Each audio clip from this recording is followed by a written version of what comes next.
नमस्कार प्रेक्षकांनो, हा TRPचा जमाना आहे. यावर्षी म्हणजेच 2023मध्ये अनेक नव्या मालिका प्रेक्षकांच्या भेटीला आल्या होत्या. परंतु कमी TRPमुळे बऱ्याचशा मालिकांनी अवघ्या काही महिन्यातच प्रेक्षकांचा निरोप घेतला. तर यात सगळ्यात जास्त संख्या होती ती म्हणजे कलर्स मराठी वाहिनीची, झी मराठी आणि कलर्स मराठी वाहिनीची. स्टार प्रवाह आणि सोनी मराठी या वाहिनीवरील अनेक मालिकांनी प्रेक्षकांचा निरोप घेतला. काहींनी तर अगदी वर्षभरातच, काहींनी 2-3 महिन्यातच प्रेक्षकांचा निरोप घेतला. तर बघूया या व्हिडिओमध्ये कोणत्या मालिका कमी TRPमुळे चॅनलला बंद कराव्या लागल्या. यामध्ये पहिली मालिका आहे कलर्स मराठी वाहिनीवरील अंतरपाठ ही मालिका. 10 जून 2024 रोजी प्रेक्षकांच्या भेटीला आली. मात्र 25 ऑगस्ट 2024ला या मालिकेचा शेवटचा भाग देखील प्रदर्शित करण्यात आला. कमी TRPमुळे ही मालिका अवघ्या काही दिवसातच बंद करण्यात आली होती. तर अंतरपाठ ही मालिका बंद करून या मालिकेच्या जागेवर आपल्याला दुर्गा ही मालिका सुरू करण्यात आली होती.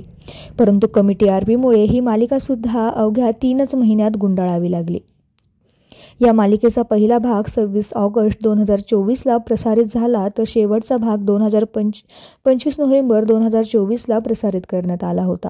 यासोबतच कलर्स मराठीवरील स्पृहा आणि सागर देशमुख यांची प्रमुख भूमिका असलेली सुख कळले ही मालिकासुद्धा कमी प्रेक्षक संख्या असल्यामुळे अगदी 6 महिन्यातच बंद झाली. तर कलर्स मराठीच्या आणखी एका मालिकेला काही दिवसातच प्रेक्षकांचा निरोप घ्यावा लागणार आहे. ती मालिका म्हणजे अबीर गुलाल. 27 मे 2024ला या मालिकेचा पहिला भाग सुरू झाला होता. तर 24 नोव्हेंबर 2024 रोजी या मालिकेने प्रेक्षकांचा निरोप देखील घेतला. या मालिकेमध्ये अक्षय केळकर, पायल जाधव आणि गायत्री दाताल यांनी मुख्य भूमिका साकारल्या होत्या.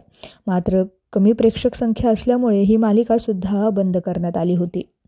कलर्स मराठी वाहिनीवरील या मालिकांसोबतच सोनी मराठी वाहिनीवरील जय जय शनिदेव ही पौराणिक मालिका सुद्धा कमी TRPमुळे एकाच महिन्यात बंद करण्यात आली होती. या मालिकेसोबतच भूमिकन्या, सात घालते निसर्ग राजा ही मालिकासुद्धा कमी TRPमुळे अवघ्या काही दिवसातच बंद करण्यात आली. तर सोनी मराठीवरीलच निवेदिता माझी ताई ही मालिकासुद्धा कमी प्रेक्षक संख्या असल्यामुळे बंद करण्यात आली.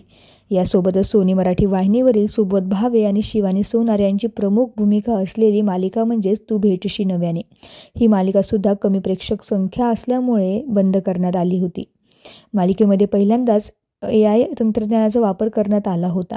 या मालिका अखेरीसच 2024मधील सन मराठी वाहिनीवरील हॉरर मालिका तिकडी आणि आदिशक्ती या मालिकांनासुद्धा खूप कमी प्रेक्षक संख्या लाभली. यांच्यासोबतच निलेश साबळे, भाऊ कदम आणि ओमकार भोतने यांची मुख्य भूमिका असलेली हसताय ना हसायलाच पाहिजे हा कॉमेडी शोसुद्धा मोठा गाजावाजा करत कलर्स मराठीवर आला होता. परंतु बिग बॉसमुळे आणि कमी प्रेक्षक संख्या असल्यामुळे अवघ्या 3च महिन्यात हा कार्यक्रम कलर्स मराठीला बंद करावा लागला. तर 2024मध्ये या मालिकांकडे प्रेक्षकांनी पाठ फिरवली. या मालिकांपैकी तुमची कोणती आवडती मालिका होती हे आम्हाला कमेंट्समध्ये कळवायला विसरू नका. धन्यवाद.